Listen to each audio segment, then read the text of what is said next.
from the high desert and the great American Southwest. I bid you all good evening, good morning, good afternoon, wherever you may be in the world. And it is a big one with time zones stretching all the way around until tomorrow. I'm Art Bell, and this is a program called Midnight in the Desert. And it is so because, well, of our theme song, of course, and also the fact that when we're doing it, it's always midnight somewhere across the U.S. Just sweeps across. So here are the rules for the show, and they are very simple. No bad language, and only one call per show. Let me do some thank yous. Telos, Joe Talbot, thank you. Keith Rowland, my webmaster. Heather Wade, producer. Stream Guys, of course. I know you love it when they do their ad. LV.net, sales, Pete Eberhardt. TuneIn Radio, naturally, since they get it out there. And Leo Ashcraft, who is our dark matter news guy. Okay. Have you ever had something that just really gnaws at your soul? And I don't know why this is gnawing at my soul, but I'm going to bring it up again tonight because it's doing that. If I have a soul, it's definitely gnawing at it. Otherwise, it's gnawing at whatever we call a soul. According to the Inuit elders, the earth has shifted. This is not a minor matter. It's a new warning that comes to NASA from the Inuits. They are warning the change in the climate that we are experiencing has nothing to do with global warming, but rather because the earth is shifting a bit. Now, so far I'm not worried, right? But it goes on. The Inuits are local people that live in the Arctic regions of Canada, the U.S., and Greenland. They are excellent weather forecasters and always have been, and so were their ancestors. Presently, they're warning NASA, because I guess they want NASA to look, that the cause of a change in weather, earthquakes, so forth, not due to global warming, as the world thinks, but they say we have shifted or wobbled the whole Earth. Now, here's where it gets worrisome to me. This is what's gnawing at me. They say, and this is in quotes, their sky has changed. The elders declare that the sun rises at a different position now. Worrisome. Not where it used to be previously. They also have longer daylight to hunt than they used to have. Sun is much higher than earlier. They say it gets warmer much quickly. Other elders across parts of North America also, or the entire North actually, also confirmed the same thing about the sky changing when interviewed. They also allege the position of the sun, moon, and stars have all changed for them, causing changes in all kinds of things. Now, this has affected even the wind, they say. It's very difficult to predict the weather now, according to them. But I don't know. When they say that their sky has changed, that actually, it really gnaws at me and worries me a lot. By the way, not that I think anything is going to happen in September this month, in 5 days or whenever people have been saying. But you remember I told you there was this generation going on, this generation of worry on the Internet about September. And it was funny because when I said it, I guess it must have been early. I caught it early because people came and said, come on, what are you talking about? I looked on the Internet, I don't see anything. Now it's like a tsunami, an absolute tsunami. So I don't know. People are saying, all right, you've got to have somebody on about what's going to happen in September. I don't know what that would be, unless CERN is going to do an experiment. I don't think they are. They might create a black hole, eat us all. I don't know. Anything else? Well, the government exercise is going on, I guess. And then there's this moon thing. I don't know. People, they've always got to have something to talk about, right? So now it's September. Okay, so Arizona, nastiness, sign of the times, somebody taking pot shots at vehicles on I-10 in Arizona. What the hell is going on that people would sit there with a rifle and take shots at cars, shattering windows and stuff like that? One 13-year-old hurt by a shattered window, and eventually somebody will die, of course. Crazy. We have Russian troops now in Syria. Wonderful. Just wonderful. Russian troops. It is beginning to feel again like the Cold War. Every day it gets colder and colder. Now there's a climate change for you. Every day the Cold War gets colder. Or what should have been the warming gets colder. I don't know what I'm talking about. Then finally this. A squeeze down a narrow crack, and then an amazing, amazing discovery in South Africa. Jagged rocks hooked into Stephen Tucker's overalls as he squeezed down a crack deep in a subterranean cave, and upon emerging the other end, he saw he was in a chamber dripping with stalactites. Then his headlamp shone on a bone, then more bones, and half a skull. It was the night of September 13th, 2013, and Tucker and his caving partner had just discovered the remains of what scientists would later determine to be a new member of the human family tree. They think about 2 million years old, and they did, a kind of a reconstruction of what it would have looked like. And I must tell you, if accurate, it's half human and half monkey. Ape. It really looks as much ape as human to me. And if it is what it appears to be, it's another blow for creation, and certainly a big star for evolution, right? Okay, coming up in a moment, this is going to be, I guarantee, a very interesting evening. Professor David Paris is president of Space Warp Dynamics, LLC. This is a newly formed company that is conducting research and development of the first functional space warp motor. That's right, I said space warp. David also teaches as an adjunct professor at the University of Nebraska at Omaha. He teaches astronomy, meteorology, geography, and geology. He has also taught college physics for over 6 years. So, I want to see something very quickly. Somebody on my Facebook said that I talk about audio for, must be 40 minutes every hour, so I'm going to time myself right now. If you want to sound better, here's how you do it. If you have a iPhone or whatever you've got, doesn't matter, download Skype. It is free, absolutely free. When you get Skype, go to add a contact. It's a little plus sign. And you can call us for free on Skype from anywhere in the world. North America, you would simply put MITD51 in, and then we'll appear on your contact list, and you can call us, MITD51. If you're outside the U.S., anywhere else, MITD55. All right, let me stop this. Okay, so sound talk was 33.65 seconds.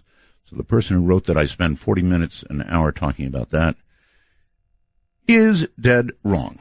Now, if you'll just stay where you are, in just a moment, we'll come back with Professor David Paris, and we're going to be talking warp drive. So, Scotty, prepare to move the levers forward.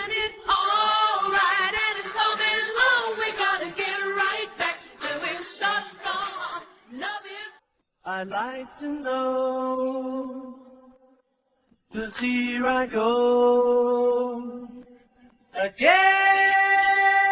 The clock strikes 12, and Midnight in the Desert is pounding packets your way on the Dark Matter Digital Network. To call the show, please direct your finger digits to dial 1-952-225-5278. That's 1-952. Call Art. Well, all right, here we go. Professor Paris, welcome to Midnight in the Desert. Thank you, Art. It's good to talk to you. Yeah, it's great to have you here. Look, if I saw this in a newspaper headline somewhere, warp drive invented, I guess probably I would, think of Star Trek real quick and then chuckle to myself, and I would expect to find it on one of those websites where, I don't know, they talk about, human women having alien babies and stuff like that. I mean, it's pretty wild stuff, right? Of course. It's definitely outside the box. That's for sure. Way, way outside the box. All right, let us begin. There was, I am told, 45 seconds that changed your life, Professor. Correct. What was it? I was up at Goodyear Lake, upstate New York, and near the end of August, 1969, and saw a silver disc come over the mountain. And when it passed our position with several other kids there, it banked, righted up, and then it just went. And ever since that time, it has stayed with me, and the fact that I have always wanted to replicate what I saw. And so I guess since 1969 to now, I've been working on that concept. And well, Professor, before we go on, you and I share something. I had my own sighting, and it was a beaut. Couldn't have been more than 150 feet above my head, a gigantic triangle that blanked out the moon and the stars and sailed right over me, directly over my head. If I hadn't been in such shock, I probably could have thrown a rock at it or felt like I could. It was that big. Went out across the valley and kept going. And pardon me? And it left a definite impression on you. Oh, God. Impression, it changes your life. Yes. This thing was not flying. It was doing maybe 30, 35 miles an hour. It was floating or defying gravity. It appeared to be metallic, so I would say defying gravity. And yes, when these things happen, of course they do. They change your life. How can you ever be the same? You can't. And with mine in particular, it was going about 20 miles an hour. It was about 500 feet off the ground and about 1,200 feet downrange from us. And I was at 16. I was taking flying lessons at the time, so I knew when you bank an aircraft, you're going to lose altitude, and unless you got a missile, and even then, you alter the orientation of the aircraft, you're gonna drop a bit. Well, yeah, there's a altitude speed trade-off, right? When you Oh yeah, absolutely. And this thing was about 60 feet in diameter, and had about a 12 or so foot girth to it. It was a saucer. It was silver. But the thing that caught my interest the most was that there wasn't any sound, there weren't any smoke, there weren't any greenhouse, in other words, glass. Same with mine, by the way. I could hear crickets a quarter mile away while this thing passed over. And this was early morning, absolutely quiet against a blue sky, no clouds, sun to our back. Right. And when it banked, you could see the striations in the metal. There actually appeared to be a front, a back, side to side. But when it banked, it never lost any altitude. And that was the thing that fascinated me. And then it righted up, and then the thing just went from the 20 miles an hour whoosh, right out of sight. Well, of course, as you described it, Professor, it wasn't flying anyway. In other words, it didn't have air over wings, right, at all. So, well, the only thing that you could detect, there appeared, and this was later on when I was flying gliders, is that sound of air buffing over the cockpit. Sure. All right? Sure. That's a very unique sound. Yes. And with this craft, as it came over our position, you could hear a very, very, very slight air buffing as this thing went through the atmosphere. Sure. It was displacing air, so yes. Uh-huh. But the driving force on that was to try to replicate how that thing flew and what kind of propulsion system that it had. So that was the thing that fascinated me. And I was always involved with, football and wrestling and sports, and all that. And I dropped everything right after that sighting, and I just started to concentrate on the sciences and engineering and throughout my career. So it's all been that definitely did affect me in my direction of which I took in life. Obviously so. You became involved with MUFON, for one thing, right? Yeah, I'm the state director of Nebraska. Just was appointed that position. Dr. Jack Casher just retired from the organization after 25 years. I mean, he's still a member, but I mean, he stepped down as state director. Let's talk about MUFON a little bit. You probably know Peter Davenport. I interview him regularly, right? Yes. Look at his site on a regular basis. National UFO Reporting Center. He and I had a discussion about the number of UFO reports compared with, I don't know, from the mid 40s on, and whether it's actually dropped in recent years. Do you think it has? Our records indicate that the sightings, at least in Nebraska, have gone up. Okay. More than they have gone down. You thought so, too. But again, we get a lot of reports in and around the holidays, particularly like 4th of July. So these lanterns that people like to launch, people misinterpret these as being some type of craft. But lately, we have been getting a lot more than we have noted in the past, say, 10 years. I was talking to Peter, and I'll tell you the same thing. I confess I am a drone owner. And it is possible, unfortunately, to dress up a drone with LED lights. And I'm telling you, by the time you're done with it, if that thing doesn't look like a saucer, you didn't do your work right. And that's one of our biggest problems that we have in addressing these cases that we get assigned. Is during the investigation, the people are only reporting what they see. Sure. Then you have to then analyze exactly what they're talking about and the position in the sky relative to this. And most times, and this is the sorry part of it, most of these observations are at night. So you have no absolute reference to ground or a tree or a building. Many times it's just against the black sky. So, most of these things go reported as unknown. And it's kind of a shame in a sense, because when you introduce the hoaxing that comes in with the drones, photoshopping, I mean, we've developed a set of software. It's a fractal analysis, actually, that will analyze photos. And if they've been doctored, we can tell. Now, we're not going to describe over the air how we do this. Right, don't. But what happens is that we can actually distinguish an untampered photo from one that has been. And we've gotten through hundreds of these things. And it eliminates a lot of arguments in the meetings, like, well, I think it's this, I think it's that. Well, this definitively puts it to rest. It's a fake. Here's the reason. This is where the fractals don't go through the object. It's not part of the background, integral parts of the background, as an untampered picture would. Now, that doesn't mean that you can't have a drone dressed up as a UFO in a picture that's been taken. We're working on other algorithms to try to denote that. But for right now, we can tell whether an image has been photoshopped in that respect. And it even works for the paranormal. So if somebody wants to hype up a picture, we can also analyze it through our fractal analysis. Well, you could have an endless job then. Well, we get a lot of requests from a lot of people that want to know, is this picture real? Is it fake? And we can pretty much tell you within 30 seconds whether it is or not. 30 seconds? Wow. Fast. It's a very fast algorithm. Okay, so how does it work when a professor like yourself, and you've been in serious teaching situations, obviously.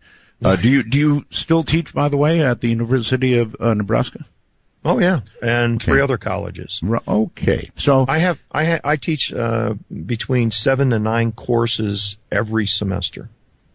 Wow, busy. It's like 75 semester hours. Yeah. So okay, here's what I'm wondering: how does somebody in your position, who is not afraid to talk about the sighting that you just explained to us, and moreover now runs MUFON, how does he deal with his colleagues?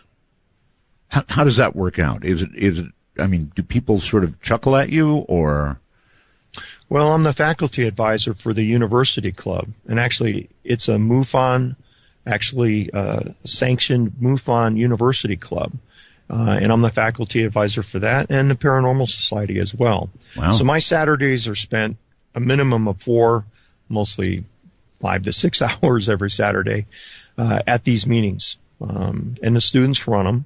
And then the other organizations, other public organizations, they also meet at the same time, and we all get together. And we share techniques and technologies and everything like that. All right. So it works out really nice. All right, that's wonderful. But as far as fellow colleagues laughing or chuckling, actually, we don't run into any of that. Our geography department and geology department actually sponsors the room that we occupy on Saturdays, and which is actually one of my classrooms that I teach out of. And so we have everything all set up there. We have archives. We have just received some archives of documents from a former newspaper reporter of the Herb Schirmer case that was down in Ashland, Nebraska. And we have whole new files that we've gone through, pictures that have never been released to the public. We have everything now. So we do our own studies, case studies, and it ranges everything from abduction to propulsion to craft to speculation, what's out there, and so we cover a lot of ground. And then I'm sure we will tonight. All right. So I imagine so. You actually, I'm going to jump way ahead and then we'll come back. Okay. You say you have developed, designed, or even built a warp drive. Is that true? Yes. Good Lord. If that really was true, seems to me you wouldn't be talking to Art Bell. You'd be talking to, let's see, who would you talk to? NASA, I guess, would be really interested. Who else might be interested? Well, all kinds of great big media. I mean, that's a very serious claim, a space warp. And are you suggesting, and again, I know I'm jumping ahead, but I can't resist, that you may be ready to test it pretty soon? Well, we have been in a testing mode for the last 3.5 years. We've been building all the hardware. God. We have a team of 8, 6 that are all the technical people, and we have one that's business and another one for communications. But the core of the 6 people are scattered all over the country, but we communicate electronically. And we have ones that are here in Omaha as well. And we designed the system, put it together. Each person's different skill sets then puts that part of it together. Everything gets shipped in, and based on the overall design of the thing, then we test those sections. That's right incredible. Now, we're building model number 14, our new fractal arrays that we just started to cut out on our new CNC machine that we have. Fractal arrays that do what? Well, the actual fractal arrays they emulate what happens actually within a thunderstorm itself. Really? I've gone back, over 14 years of research of pilots' claims of having a linear displacement, and which is they get involved into a thunderstorm and they get popped out and they're 100 to 300 miles downrange of where they were supposed to be. Really? And the Bruce Gernon story from 1970. December 4th, 1970, is probably the best documented case. I've met Bruce. I've flown with him several times. We've had extensive conversations. I've reviewed all of his materials that he had, the flight maps, his refueling logs, and all the other things. And, it's... What happened? Exactly what happened to him? He was on a business trip with his father and another business associate down to Andros Island. And to set up the story, you got to understand, is that there's no refueling. There's a grass runway down there at that time. Where is Andros Island? Caribbean? Yes. And it's south of Bimini Island. So it's out near the Bermuda Triangle, actually. Well, yes. Right. Okay. And now there's no refueling station, so what you carry in is what you carry back out. Mm-hmm.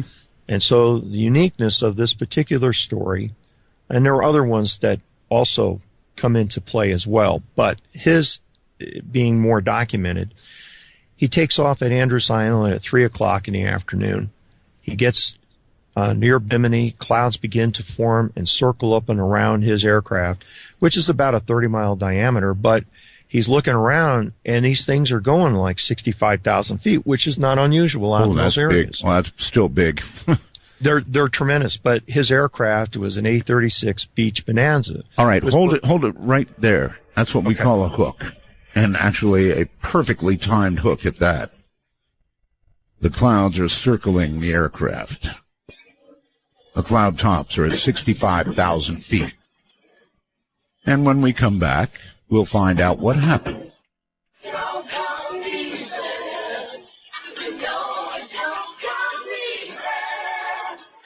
Every time I think about it, I want to cry. With bombs in the desert, and the kids keep coming. No way to breathe easy, no time to be young.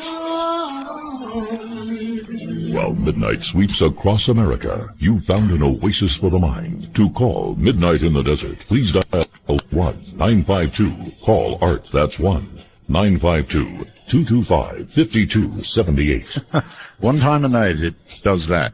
Hi, everybody. I'm Art Bell. This is Midnight in the Desert. Professor David Harris is here. He has invented a warp drive. This is serious stuff, really serious stuff. But at the moment, we're talking about how he got there, and that involves, at the moment, a flight down into the Caribbean. And I guess with only a fixed amount of fuel, and now storm clouds gather about the plane with tops at 65,000 feet. And I think that's about where we were. That's correct. Okay. All right. Well, a typical flight that he would do is about 210 miles from West Palm Beach down to Andros. And when he left at 3 o'clock in the afternoon, with all the alterations in his flight path, ended up going about 250 miles. However, the typical flight would take 75 minutes. And his flight on that day, in 4 December 1970, took 47 minutes. So there's a 28-minute delta time difference. Right. And the expenditure of fuel would, with an 80-gallon tank, he had the extra modifications in the wing tanks to hold 80 gallons on that aircraft. The typical fuel used would be 38 gallons in a round trip. Like I said, there was no refueling when you get there. And so whatever you came in, you leave with. Sure. So when he hit up into the Bimini Island region, there were the clouds, the thunderstorms were beginning to close in around, and he saw an opening between these two last building cells going up very quickly. And there was a hole, and he could see blue sky onto the other side. Pilots referred to these as like sucker holes. And it happened to be going in about the right direction that he needed to get to land. So he went and he took it. And as he went through this, the girth of these clouds out into the ocean areas are greater than 5 miles. They're many times into the 10 to 15, 20-mile thicknesses. Right. And as he went through this tunnel, which would have taken him literally minutes to go through, he said within like about a 20-second interval from entering to when he exited, the aircraft just went sped down this tunnel, and the clouds began to rotate within the tunnel and then start to touch the wingtips of the aircraft, which is about a 30-foot diameter. Wow. From tip to tip. And as he came out of it, everything kind of went like a grayish color, gray-white color, where ionization from the cloud adhered to the aircraft, because it looks just like an antenna. It looks like an omnidirectional antenna. Okay. And this, what he calls it electronic fog. But in reality, this is just ionization from the intense electrical fields within the thunderstorm. And these things can reach out close to 25 to 30 miles away from clouds, ionization of the air.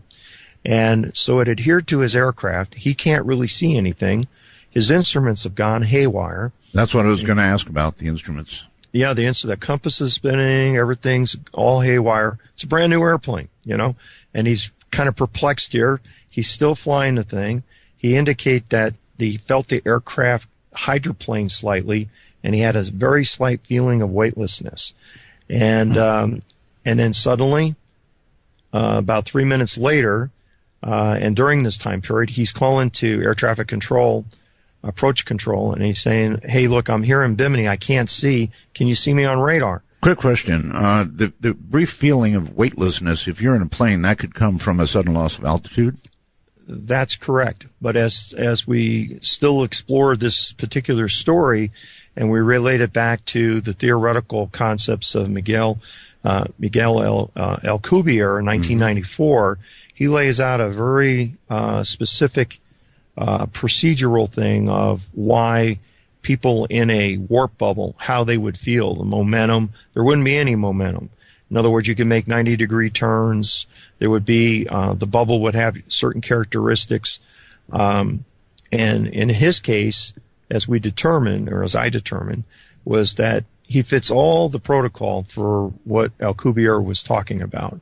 And interestingly, it was a non-sustainable warp bubble that allowed him to be a linear displacement of 100 miles from Bimini to Miami Beach. Because the radar operator tells him on the radio, the only aircraft I have is over Miami Beach. There's nothing in Bimini. And he gets all upset. And I guess the passengers are getting kind of upset as well. I'm sure. Because nobody knows where they're at, and people are telling them we can't see on radar. And you got to remember these approach radar control things. They rotate 4 revolutions per minute. So he's gone in one of the 15-second rotations, and he reappears on the next scan, another 15 seconds, and he pops up in Miami. Well, I did some calculations, and what we're looking at is this 100 miles that more than likely he went there. He actually went from Bimini to Miami Beach in about a second, and more than likely less. And once the bubble then dissipated, then he was left back over that vicinity. Then the electronic fog, that disappeared as well. And then he could finally see what was going on beneath him. So that would be 360,000 miles an hour. Right. Now, the aircraft wings fall off on this airplane. They start getting structural cracks at about 210. You don't ever exceed 220. No, I've got it. He didn't do it in the aircraft. Yeah. I mean, there's no way this aircraft could do this. And so if we look at the total time, even if we try to go back and try to disprove what he was able to do 250 miles in 47 minutes, you still got to go 319 miles an hour. Sure. It's impossible for that aircraft to do that. All right. So he clears with the tower. He clears with the approach control. He gets to West Palm Beach. He's kind of baffled by this whole situation. He lands at 3:47 in the afternoon. So he's got verification of people seeing him take off at 3. He's got verification of people seeing him at 3:47. All right. He goes and he refuels the aircraft because this guy does everything by the book. And when he lands, he refuels the aircraft. I got his refueling ticket. I got a copy of it. And it indicates that on that day, he only used 29 gallons. I think I would have started drinking heavily, and he goes right back to refuel the aircraft, huh? Well, he's not that kind of guy. I understand. Actually, I don't drink either. Right, just right to the pumps. Yeah. So he typically would use 38 gallons. He has 9 gallons of fuel that was never expended. He only put in 29. He usually uses 38. So there's 9 gallons of unexplained overage on the fuel that he never used. And so if he would have went the 100 miles, he would have used the 9 gallons of fuel. So in most every way, except a tragic end, this is like every other Bermuda Triangle aircraft story that we've heard, right?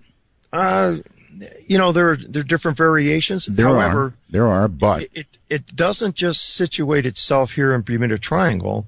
I have a case in England of a tiger moth in World War II. It's a biplane that was doing radar experiments, and a pilot got caught up into a thunderstorm.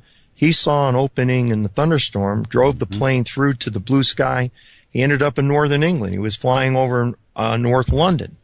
And he came back to his base, and, he landed, a little bit of damage on the aircraft and stuff. But he was displaced. And then we get into Kwajalein to Guam, where Lieutenant Colonel Frank Hopkins, as navigator on a C-97, gets linear displaced 300 miles. Wow. And a 6.5-hour trip takes 5. And he writes a letter to Argus magazine back in the 1960s after he retires. And I checked the guy out. I mean, the guy was a master navigator. But there's no way that aircraft could ever get to its final destination in 5 hours versus the typical 6.5. Okay, in every case that you've discussed, this electronic fog is involved. In some of the cases, others that the plane just goes, and they see them. Sometimes the aircraft is flying at night. In the case of the C-97, it was at night. Mm-hmm. So there weren't any other reference points. So we don't know exactly what happened, but we do know that there was a displacement. So the curiosity of it all, it's not just resonant to the Bermuda Triangle region. It will occur anywhere in the world when the conditions are just right, because these thunderstorms that just because of unstable air conditions, I mean, they just rise and they can get very severe. But as the electrical fields increase, they actually produce positrons, and you get antimatter being generated within these thunderstorms. It's a recent discovery. It's about 2010. There was some research that was done prior to that, but the official papers came out in 2010 telling us that there were actually antimatter, trillions of these things within thunderstorms all over the world. And it was detected by the Fermi spacecraft that they sent up to purposely look for antimatter out in the universe. That's incredible. And if they would have they didn't ever realize this, but the discovery was that the Earth is loaded with this stuff, and thunderstorms produce it. But antimatter cannot just continue to exist. It's in the presence of matter, so something happens. It annihilates. And so it generates over 500,000 electron volts within the cloud. Okay. So it's one of these things, the kind of the straw that, broke the camel's back here, is that this increase in energy is more than likely part of the precipitating effects that in the generation of these tunnels where the pilots go through, right, the fields cross from storm to storm. And the fields themselves, the way they're structured within the thunderstorm, are, and you're familiar with this, the concept of a dipole, plus minus. Yes, of course. In the thunderstorm itself, of what my research and verified by other researchers out there, particularly like Earl Wilson in 1984, talked about the generation of these dipole fields, plus minus, minus plus, an inverted dipole at the bottom of the thunderstorm. And with that information, it became very clear that between these two thunderstorms, when all these fields crossed, there was a sweet spot. And in the freezing level of the thunderstorms, this is where you would find this. And this is where, in this case, Bruce Gernon went through. And in the case of the pilot in England during World War II, during the fall time period when he was flying in through there, the freezing levels were lower, and he didn't require oxygen. And you don't need oxygen unless you go up above 10,000 feet. Right. But in both of these instances, these guys are going down in through the freezing level and popping out, in Bruce's case, 100 plus miles away. And the only other explanation at this point is we have tremendous amounts of energy. We've got these tripole fields existing within the cloud structures, and these aircraft are being displaced downrange. And Alcubierre's theory parallels the exact statements that were made by Bruce in particular of what transpired during this time period, what happened after that, and those other descriptions of the aircraft instruments going offline on that. Okay, so in each case of this, you've described several.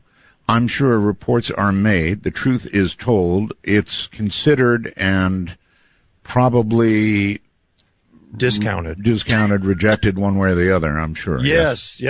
And, being a pilot myself, being involved in aviation, since I could almost crawl, and being involved in radio and electronics and everything else, I listened to these guys. Right. And, the verification of Bruce, extensive conversations. So the other people could consider this to be anecdotal. However, I didn't. And now that you've explained it, I don't either. I mean, obviously, there's an effect here, an amazing, amazing effect, and it can't just be written off. No. And being a weather observer and a forecaster when I was in the Air Force and also a radar operator, I mean, I've measured, seen, collected data, and written models for, the numerical weather models and that. I've gotten the full gamut of within the weather itself, and also then being involved in aviation, I understood what these guys were going through. And the bottom line of incorporating concepts from Alcubierre was the handwriting on the wall that nature actually does produce this. One case, okay, maybe the guy's a fibber, right? Two cases, well, 3 cases, 4, 5, 6. There's something going on here. Agreed. And if nobody wants to believe these guys, I'm doing the investigation. And so I was playing detective. And it didn't dawn on me until I began to realize the concepts of the cross fields that go on between the thunderstorms when they're side by side like this. And I said, okay, well, why don't we try, and what I did was I investigated 35 cases in the Bermuda Triangle because I had availability to the data. And out of those, I randomly picked 22 cases. And then from there, I started to analyze each case and did like a weather forensics on it. And I started to note that these disappearances of these aircraft all had similar weather conditions in the sense of when the thunderstorms evolved in the early, like late morning, early afternoon, and then the plane goes out, it's clear, and they never come back. Right. So unfortunately, there are a lot of pilots that succumb to this stuff, maybe pilot disorientation, mechanical, maybe other types of occurrences. Okay, I do have a question. Yeah. I understand the nature of the storms in that area, and they can get very violent, cloud tops very high. We also, right, though, in the mid part of the United States, spring and fall, we have very, very similar conditions with gigantic thunderstorms forming, frequently producing tornadoes, but really high cloud tops. So what's unique, do you think, about the Bermuda area versus the central U.S. bad storms?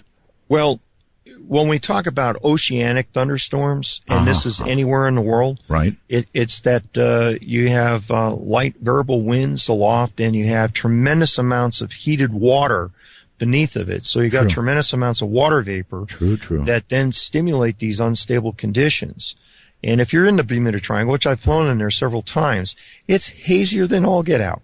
I mean, you can hardly see the hand in front of your face. Now, I'm exaggerating there. But in the case of like when we were flying down there, we were doing some TV shows. We had 2 aircraft take off within like 5 minutes of each other. Right. It took us a half an hour to find each other. And they're identical aircraft with the same kinds of capabilities. Oh. It took us 20 minutes to locate each other in the sky. Then we shot the film and all this kind of stuff. But in addition to this, you see cloud structures. It gives phantom islands beneath. So that area is like very misgiving. And if you don't have a GPS, and if you're not an expert navigator, you're going to get lost. But in the case of these clouds, they will pop up very quickly because of these conditions. Now, versus land-based thunderstorms, they... Okay, yes. No, I get the difference. I would think then that Southeast Asia would be similar. And I don't have any data as far as aircraft losses and things like that I have studied there. But yes, from what I have seen in the Pacific, into the Atlantic Ocean, right, and yes, anytime that these conditions, which basically you're talking about energy from space coming in from the solar winds, right, you've got this stuff as they call it as the introduction of this plasma, the flux transfer, and it's not the flux capacitor here. We're not back to the future here, but the flux transfer is an actual component of where excess amounts of energy from space hit into the upper atmosphere and can alter the atmosphere. Got it. Professor, I'm sorry, I've got to break in. We've got a quick break here, 2 minutes. We'll be right back. Professor David Paris. You at the speed of light in the darkness. This is Midnight in the Desert with Art Bell. Now, here's Art. So I played this so somebody would, I'd remind myself to ask you to please wormhole me the Denver score. Didn't get to see the end. So please, welcome back, NFL. God, it's great. It's like life begins again. Well, it's not that serious, but pretty serious. My guest is Professor David Paris, and boy, are we ever involved in a fascinating discussion. And I'm just going to say this because I'm just going to say it. Who else do we know recently who went through something that was very high voltage and was on the show and got displaced? And I'll drop it right there. Professor, welcome back. Thank you. Okay. So, yeah, I'm completely buying this. I'm with you all the way. And so this electronic fog is created, and things that enter it frequently become displaced. In other words, you go. I wonder if you can even guess, Professor. It's not the speed of light, perhaps, but it's really quick. Yes, and in essence of what we're trying to attain. Right now, we're just kind of crawling, and our results of all of our experiments are more than just encouraging. It's pretty much defines the fact that it really is true. What we have done is to replicate the internal functions of these fields from the thunderstorms. And originally, after these flights, in particular, talking with Bruce, what I did was I made some forecast parameters, and I started to figure out when would these types of clouds begin to form. And the idea here was to take a UAV and to fly it into a sucker hole and to see if we could recreate this experience and have all kinds of instruments on board and everything. Right. Well, we had some pilots that agreed that they would help fly and chase the UAV, and the fact that we would be outside the territorial limits of the U.S., we wouldn't have to get permission to fly one of these things. And we could fly it through one of these thunderstorms and then see where it ends up. Well, as the thing progressed over several months, everything looked good, but then everybody started to back out. They thought it was too dangerous. I was a little disappointed, to say the least. I was going to say it was dangerous. Oh, well, yeah, but I mean, sometimes in order to gain the knowledge, you got to take some chances sometimes. And it was a calculated risk, I guess. And as it turned out, we didn't do it. But I did take this one step further. I said, well, look, my thought on the matter was, if this is produced by thunderstorms in these types of fields, why can't we reproduce it in the lab? Right. So after a lot of these TV programs, I always brought a lot of instrumentation with me in the aircraft. Well, I was taking measurements, gamma rays and frequencies, and clouds vary in frequency from like 6 megahertz up to gigahertz into the tops of the clouds. Sure. And so what I did was I selected a frequency that represented the freezing level, and I built a set of basic antennas, which were 2 dipoles. One at about what frequency? You said at the freezing level, which is represented by what frequency, roughly? Well, I don't discuss that. Why not? Well, because that's part of the characteristics of our special arrays that we have. Okay. I'll accept that. I understand what you're doing is. I mean, we could probably use a lot of other frequencies, but we have gotten the results that we have with this particular set of frequencies, and therefore we don't really talk about that. Gotcha. No problem. Part of it. Had to ask. Sorry. Yeah, Well, of course. I understand that. That's why we have our websites, and that's why we have our Facebook, and we post there all the results of our experiments and what we're doing and things like that. Okay. But we don't give everything away. Right. It's just not. I mean, we do hold back some things that we've discovered. Okay. Anyway, so we replicated these things into the lab. We fired it up, and we threw a laser between here. We actually built our own interferometer, and what that did was give us a fringe pattern on our projection screen. We took pictures of it, and we began to notice when we had it off, the balloon would open, and when we turned it on, the balloon would close. And so we did some analysis on that, and we figured out what was the spacing characteristics there, how many nanometers that actually turned out to be. What do you mean balloon? In an actual fringe pattern that is projected as a result of the lasers hitting to the projection screen. Right. It forms like a circle, and there's like kind of wave patterns into the light that's projected on the screen. Got it. And there's actually you can see differences when the system is on and when the system is off, and that's what we did. We took lots of measurements like that, and the end result was we detected the fact that when the system was on, it compressed the laser beam into the screen, and when the system was off, the laser was then unaffected. And then we also did another experiment where we just were outside our Faraday cage.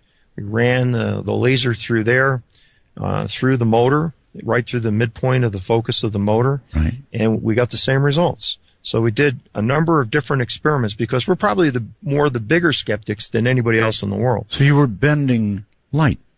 Well, we were compressing light. Compressing light, all right. Yeah. It would look like it was bent.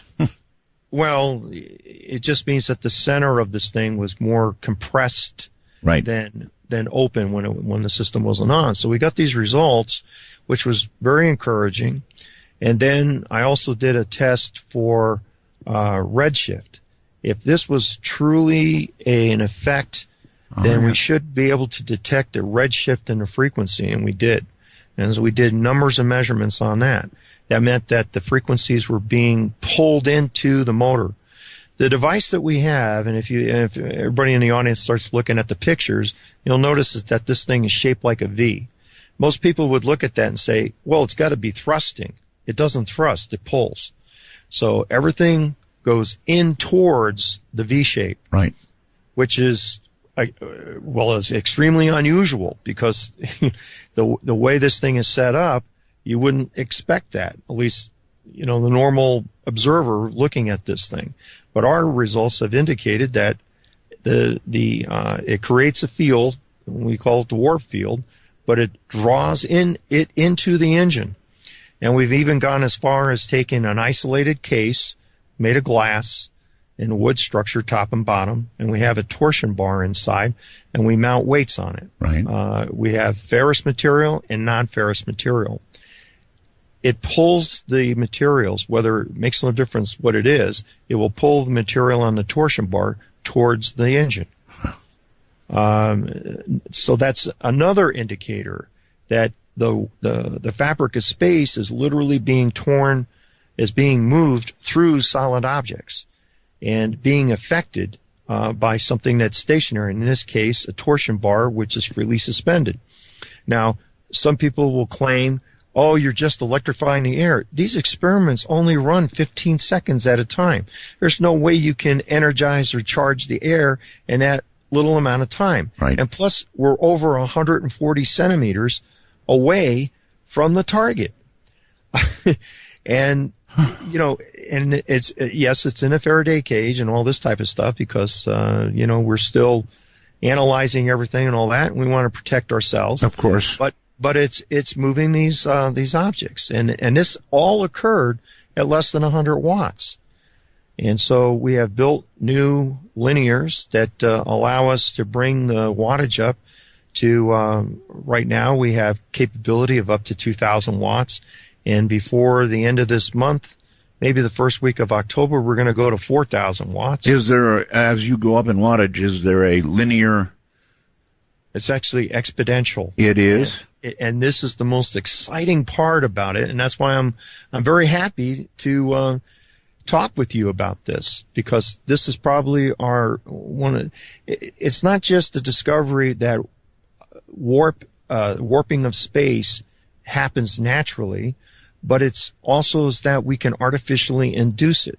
Now, some will say, well, if you're doing this, how come other people aren't doing it? Yes, of course. All right. So now we kind of make a slight shift over here to NASA and to the Shire EM drive. And many of the people in the audience probably have heard of that development of that engine. They take microwaves inside of a chamber in a cavity, they bounce them around, and it creates a thrust. So they put in several hundred watts of power, 1,000 watts of power, and they can actually get a thrust out of here. Right. Which is, very small amount of newtons here, of energy coming out. Well, in comparison to current ion drives and things like this, these particular motors are being looked at as replacements for these things because it doesn't require fuel. Well, it's the same thing for our motor. Now, they detected inside of their cavity, and they've published a paper, is that they've detected a warp bubble inside of the cavity, yet it still produces a thrust.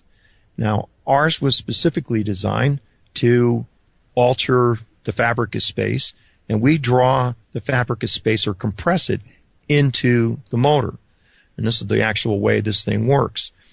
And our results are quite impressive.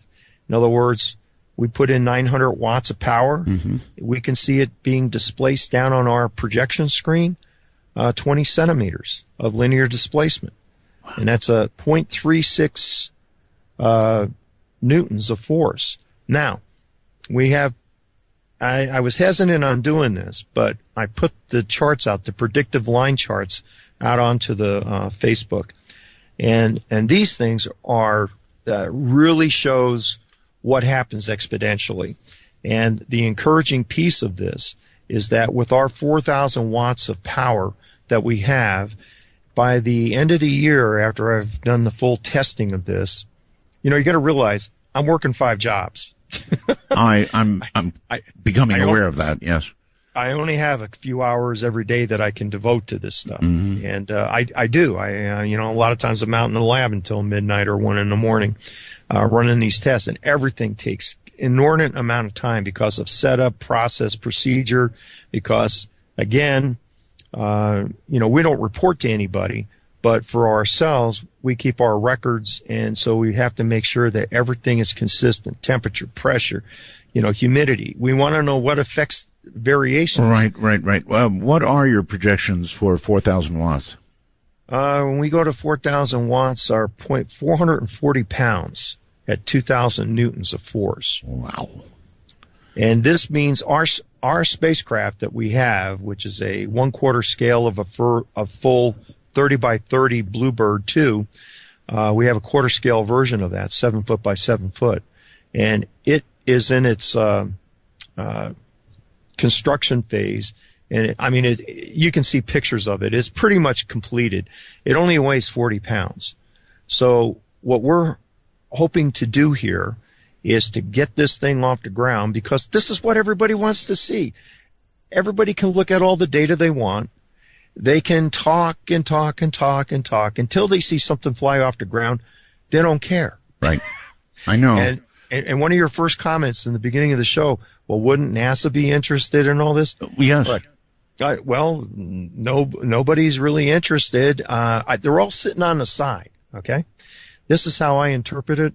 Of comments that are made and all these types of things. It's really kind of silent, and I don't care. It doesn't make any difference to me because we're independent. At the very least, DARPA ought to be knocking on the door. This really needs to be in the public venue. It needs to be commercialized. We need to go to space. We need to have a space-based economy. And that reminds me to ask you, have you considered performance in the atmosphere and out? Yes. And? This will work in the atmosphere. It could change the whole transportation systems that we have. In other words, being able to cross the Atlantic, and you can set the margins to how fast you want to go across, but you literally cross the Atlantic in less than a minute. You know how much fuel you'll be able to save? And I know a lot of people are going to say, uh-oh, here it goes. This guy's going to be a target now. Well, I can't help progress. I mean, well, am I supposed to wait on this for 100 years Nope. till everybody makes their money? No. I think that we need to do something now. We need to have a device that allows us to go to space, and instead of spending $30,000 per pound to get materials to space, I'm so with you. Yeah, we need to get it down to $1.50, less than $10 a pound, to get it to space and back. And this opens up a whole new cadre of production, manufacturing in space. It allows people to go to space and come back and sleep in their own bed if they wanted to, or go to the moon and mine, go to Mars, go to the asteroid belt. And instead of taking 10 years to get to Pluto, you make it there in about 15 minutes. If you have adequate amount of energy and you're compressing the fabric of space in the same manner to which we're doing it at a lower power component here. But as I'm seeing, and as a direct observer of my experience at 16, that's exactly what this thing was doing. And I'm making a supposition here. I can't actually state emphatically that spaceship that I saw, the flying saucer, was powered by a warp field. But it sure looks like it, from my investigations here. Now, I may be totally off base, but the results that I see here with this exponential component here on the predictive line and the amount of power needed, there's a break point here. And once that thing starts to go up, it doesn't take much more power to literally go in a new equivalent velocity versus the Professor, amount a quick question. Is tonnage. there a way to slow down the speed? In other words, everything we've talked about is like a very fast, instantaneous transfer. Would there be a way to essentially damn near hover using the same technology? And before you answer that, this is where we have to break, so consider that answer. The craft you saw was, I think you said, doing 20, 25 miles an hour. All the previous instances of this kind of thing, it's been very fast and very instantaneous. So how would you modulate that, I wonder? We'll be right back. Looking for something, some of them want to use you. To initiate a dialogue sequence with Art Bell, please coordinate your phalanges and call 1-952-225-5278. That's 1-952-CALL-ART. I know for some of you this is very technical and you're probably rolling your eyes and going, I don't get it. So get this. What we're talking about here is real. Now, presently we use giant rockets to get into space. We go to the moon. It costs a fortune, so much that we don't want to do it anymore, apparently. We dream of going to Mars and beyond, but that will not happen with present technology, certainly not economically. If we made a statement that we wanted to go to Mars, we'd be cutting a lot of budgets to do it. So what the professor is talking about, the implications of what he's talking about, are so incredible that it's a real stopper, a world stopper. And if DARPA or somebody or NASA isn't knocking on his door, they damn well ought to be. I guess I'll go back to the question I had, and that is the craft you saw, of course, was going very slowly. So would there be some way, Professor, conceivably, to modulate this so that you could either be stationary or you could be going from here to Japan in about a second? We've developed a throttle for the system. Earlier this summer, we came out with our first throttle control. And since then, we've developed a more integrated throttle control with software. And so I have the thing, I've written a software that interfaces to the throttle, and we can turn the system on and off to make sure that if any readings that we're seeing is abnormal, that we can shut the system down. We collect data with the software. Can I ask how it works? How you throttle it, or is that proprietary? Well, it is proprietary. We do have a patent pending, but we are not going to seek a patent on this. You're not? No, because the problem is in the early 50s, the Congress passed a law saying that they had the exclusive right to go into the patent office and take whatever they wanted and deem it national security or whatever. Yeah, they can also walk into your office and take whatever they want, so be careful. Well, they're going to have a big fight on their hands legally because these are company proprietary and trade secrets. Huh. And since it is I'm a sorry, private I don't mean company, to laugh, but they don't care. Well, yeah, I understand that, but I've tried to figure out. Well, that's why we also are in the public venue of putting out a lot of our materials, not everything, but letting people know. We've had over 75,000 people hit our site. So if we go away for some reason, there are going to be a lot of people saying, "Hey, what happened to these guys?" Mm-hmm. And we're spread out all over the country. So they want to come here. There's a family right now near Area 51 that's about to get kicked out of their property because the government's going to declare an eminent domain, take their property, and that's end of that. They're on a hill overlooking Area 51. Well, I think we've got a real problem with personal rights and intellectual property here that when the government feels that they can just come in and stop you from doing anything. What kind of freedom do we have here at that point?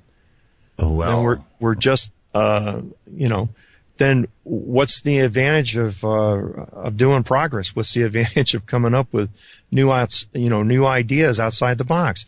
I don't report to anybody. And if I was in a NASA component or other organizations, I'd have to go through design routines, engineering reviews. I would have managers on top of me saying, "No, this is impossible." Hey, I don't care what anybody else thinks. I'm out there as an independent. And I've put my money where my mouth is. And I fund this thing. And we do have a donate button that came up because people keep sending us emails. "We want to give you money." All right, fine. So, and what they're talking about is like $10, $20. They just want to be a part of the development of what we're doing. I get it. And believe me, it really doesn't amount to anything, to much of anything. We're talking a few $100s here. But I did that, and actually cost me more money than what we're ever seeing from. All right, let me ask you this. When will you get to the point where you can do, or could do if you wished, a public demonstration that would leave no doubt in anybody's mind and would bring the door knockers that have thus far not come? You know what I mean? That kind of yes demonstration. Well, I'm very hopeful with this new 4,000 watt system that is being developed right now, and to be able to actually deploy this, because this new system is going to be battery powered. We'll no longer be plugging into the circuits into the house here to run this thing. Gotcha. When you say deploy, you mean what? I mean being deployed in the Bluebird 2. In an aircraft? In a 7x7 foot craft. The pictures are onto the website and also onto the Facebook. Wouldn't it be better to do this at ground level first? Well, it will have a first, before we put radio control throttles inside that we operate from outside of the craft. Right. We're going to have a cable that goes up and in that we can control it. So this demonstration will be from the ground up a few feet. Okay. Well, how much more do we have to do? Oh no, that's fine. And that's what our goal is. And it will probably. I hate making these estimates because when Murphy's around, that's Murphy's law. Yeah, I know. Always comes knocking at my door. Everybody's. And it just seems like when you're in this kind of involvement of, we don't buy our hardware from some electronics firm. You know what I mean? Right. All this stuff is custom. We may buy some basic boards, and we do use some very advanced power amplifiers, the MOSFETs, the LD MOSFETs. Right. We use a lot of that new technology, and if that stuff hadn't come out, we wouldn't be able to do what we do because, these linear amps that we build, they're only like 3.5 pounds. And so when we're going to strap 4 of these guys together, hook them up to our engine, hoist it up in a vertical fashion, and go inches or feet off the ground. Like I said, and like you're suggesting, is that, well, how much more do you need to do? So it operates in an air environment, and it would operate into a spaceborne environment. So, all the conversations, and, I've seen pretty much everybody's comments one way or the other. It doesn't affect me because, again, if I was to be influenced by anybody out there making their comments, then I would never get anything done. Oh, I just ought to close up shop because it's not possible. And I don't work that way. UNO is considered to be their icon is the Maverick. I am the Maverick, in a sense. I understand. Believe me, I understand. If I ran this program based and took actions based on the comments, people who listened to it early on, middle, and end of the show, God knows what I would do. So you can't listen to people. You have to keep going forward with what you know is right until you figure out, maybe I'm wrong, or you are right. I mean, you just can't listen to other people. That's all there is to it. Professor, hold on. We'll be right back. Oh, the night is my world. City light, painted girl. Midnight in the Desert spans the world. To call us from outside the U.S. and Canada only, use Skype with a headset mic if on a computer, and call MITD 55. That's MITD 55. Good evening, morning, afternoon, whatever the case may be. This is really serious stuff. My guest is Professor Paris. He's president of the Space Warp Dynamics LLC, his company formed for this reason, a newly formed company that's conducting research and development of the first functional space warp motor. Serious stuff, folks. He teaches as an adjunct professor at the University of Nebraska in Omaha, teaches astronomy, meteorology, geography, geology, has taught college physics for 6 years, over 6 years now. So understand who you're listening to. Professor, so you are in time, how far from the kind of demonstration that you talked about a little while ago?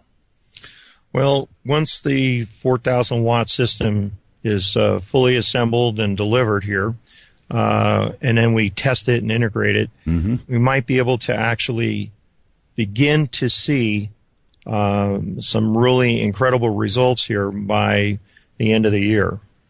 That's what I'm looking at. The end of the year. There's a lot of work has to still be done. We're in the process of building Model 14. There's actually been 13 engines prior to this one that we're building right now. Each one has improvements, modifications, things that we've learned and discovered and get incorporated into the new design. And these things aren't a trivial thing. You just sit down and knock one out in an hour. Right. I mean, these things take months to do. And with our new CNC machine that we bought,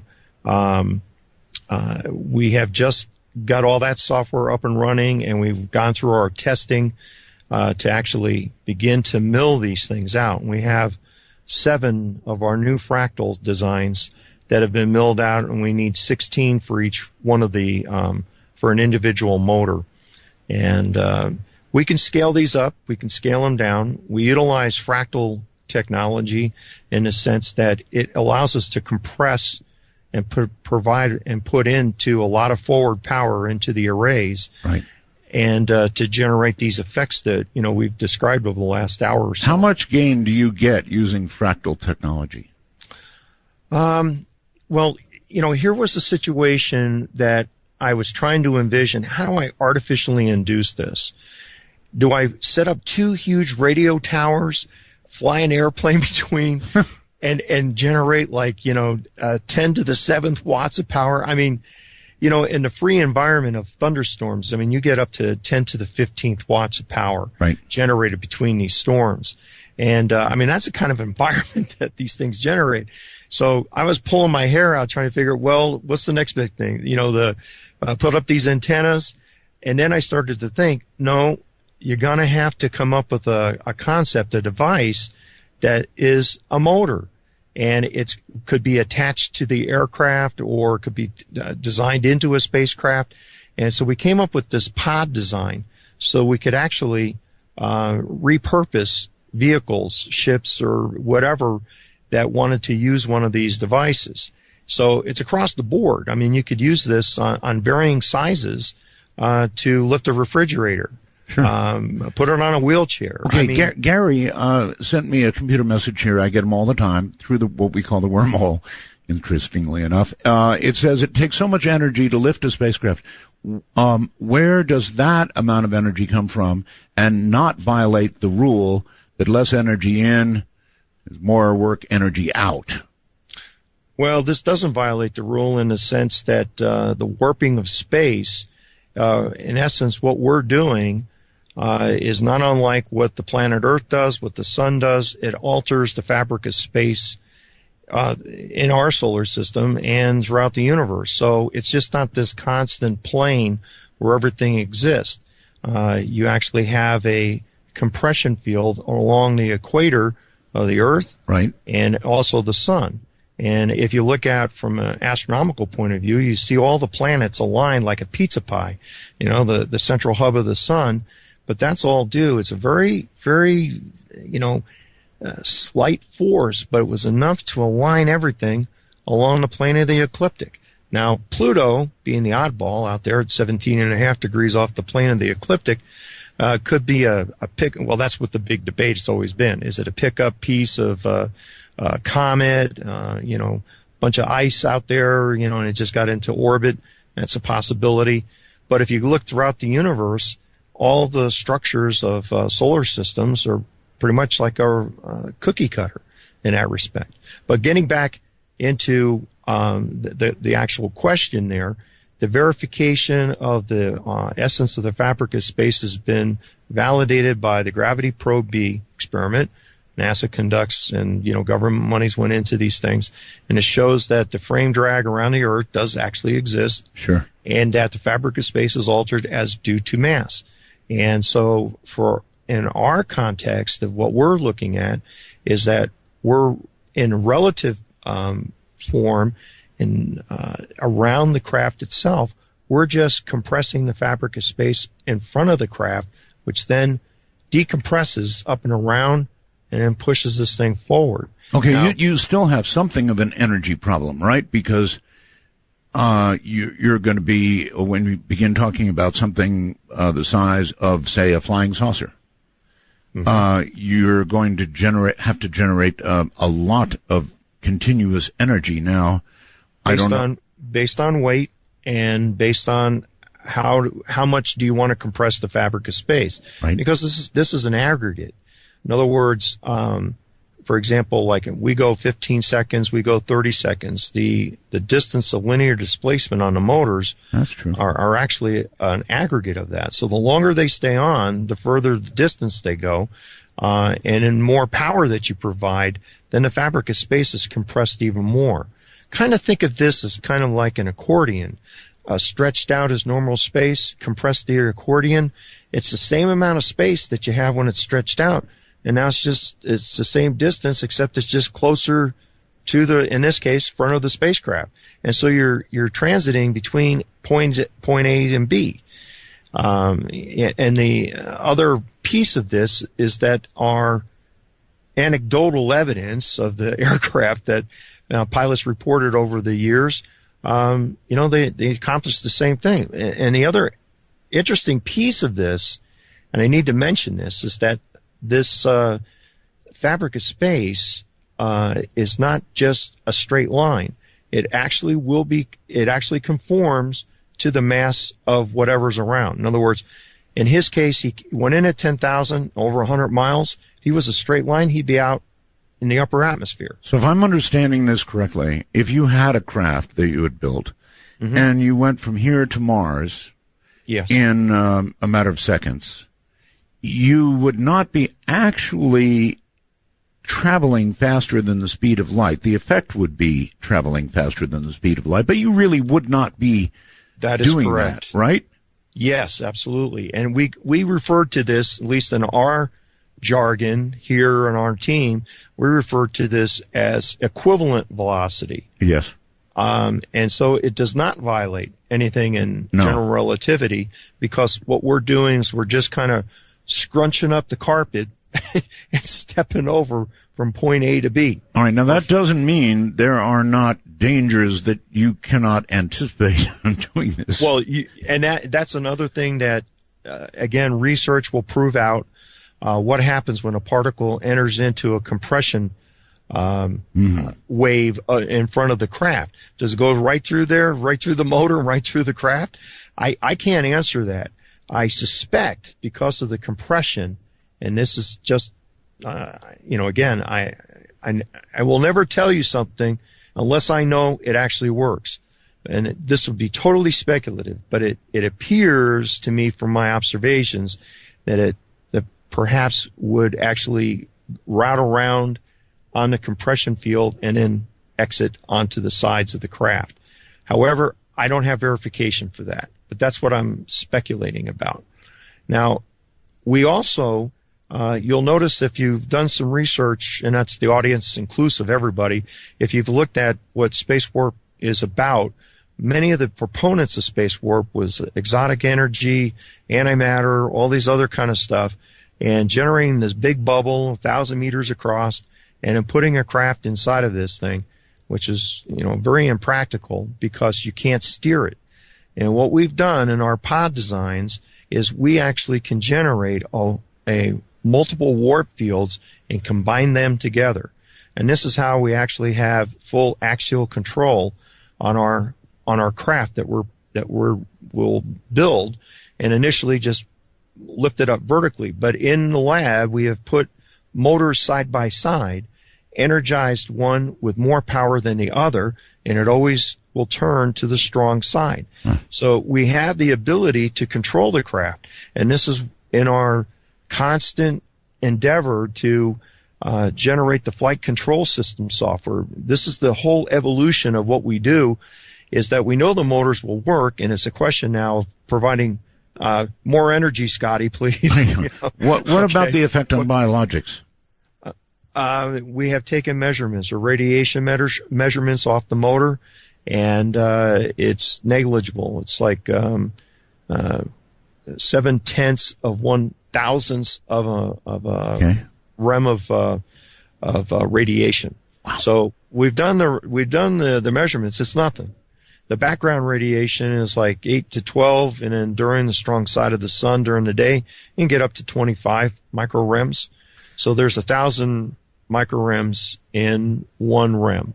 And so we're 0.7 of 1,000th wow. of a microrem. So it's negligible. And here's the other thing, where a lot of people say, well, you're heating the air. Well, we have infrared temperature sensors, and we look at the ambient temperature between the arrays. Tell them so does lightning. Well, lightning can heat up until 50,000 degrees Kelvin, easily, or 50,000 degrees Fahrenheit. In our arrays, when we shine the infrared sensor down there into the ambient air, there's no difference in the temperature. So we're not generating temperature, and we're not, in that sense of what a lot of people are accusing us of charging the air. I've discussed this with a couple of other scientists that work with the space metric of the fabric of space, in this case, space warp.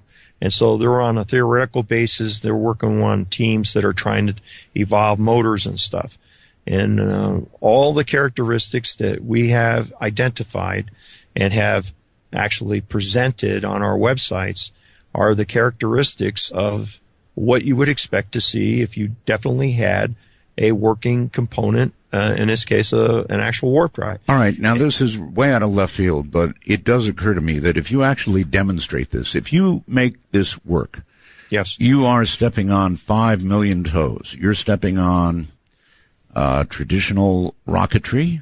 Yeah. You're stepping on airline toes. I mean, for example. Well, they would be the biggest benefactors of something like this. I mean, a 747 uses 600,000 pounds of fuel. No argument from me. I'm just talking about the toes. But I mean, well, it's a paradigm shift. when are we going to accept something of a new paradigm shift? Are we that afraid? The civilization, if they want to play with this stuff, is going to have to wake up and think differently. Well, if we don't, we're never going to get to the stars with what we're doing now. That's for sure. And I'm a proponent to get to the stars. Characteristics of papers that I've read citing that faster than light travel in this kind of mechanism could be maybe 100 times, maybe 1,000 times. It is unknown. I don't know. And I can't even speculate in that respect. All right, speculate on this. What do you consider the chances that when you build this model, you're going to prove exactly what you're talking about? It's going to lift and hold. Oh, it'll be 100%. Oh, man. You're really into something here. The results of our experiments right now indicate we just hang this stuff from a vertical spring scale, and it pulls it down. And we measure how many newtons of force, and it's minuscule at this juncture, but it's all due to the amount of power that goes into the system. That's why we're building Model 14. This thing can take a ton of current going through it. That's the whole impetus behind the design. We are at the point where we can't burn these on boards anymore. We got to get more and more copper on there to take the current that comes across. We have to do matching circuits and all this type of stuff. There are intrinsically, like I said before, all this equipment is handmade. And this is why I don't push this stuff right off the bat. Hey, here's 2,000 watts. Let's just turn the throttle up and see what happens. I can't afford to do that kind of stuff. These things cost like $1,500 to $1,800 a unit. Right. When it's all completed, and I've got all 4 units purchased. In other words, all the equipment for it. And so we're in the final state of putting together one more amp and integrating that into a quad combiner, and so we can generate this 4,000 watts of output. And this is where we feel that, based on our predictive line chart here and the results that we've been able to verify over and I don't just do the experiments one time. We do these over and over and over again. Science is. I think at the point that you can prove this, Professor, you're not going to have a hard time getting funding at all. You're going to be turning people away. And well, we already actually have turned people away. That have approached us. Because they want more than just a piece, no doubt. Yeah, they want the whole damn thing. Yeah, I'm sure. And you get nothing. And it's not a point of taking all the money and then, hey, look at this, that's not the purpose of it. It's like, I put 14 years of work into this thing and 3.5 years of working in an unheated garage with minimal amount of power, and all the money has gone into this equipment, and that's just the way it's been. And so, I'm going to take care of my family, period. All right, well, how do you come out of this, moving away from the technical aspect for a moment, how do you come out of this more than whole? How do you end up with a piece of it? You say you're not going to file a patent, all right? Right. Yeah, so, by holding it as a patent, as holding it as a proprietary system, and also trade secrets of the equations and all the other things that we've evolved and developed, we will maintain the control of the device. And our intent is to not just produce engines, but our intent is also to build craft. I intend to build, when we sell a few of these motors that we can adapt to other applications, the monies that we receive from those things, if everything works out, is that we will complete the 30 by 30 foot Bluebird, the actual human carrying craft, and we will also install in that our artificial gravity system, which is the smaller motors, because we know that they work, and we're going to create a small warp bubble within the craft and exterior to it with the motors. And so we're going to eliminate a lot of the biologic problems of humans in space. That's what our goal is. And so, yes, we're going to be extremely busy. The team will grow. But right now, nobody gets paid for anything. And they've been together with me for like well over 3.5 years now. So if that doesn't tell you that these people believe, then everybody would have abandoned the project long ago. I'm sure they do. And from what I've heard, I do too at this point. It is really exciting. Oh, I kind of play it down. Last week we were working on Model 13, and that's history. That's old news, and Model 14 now is the most exciting part of this Professor, whole thing. Hold on. I'm going to open the phone lines. So, call.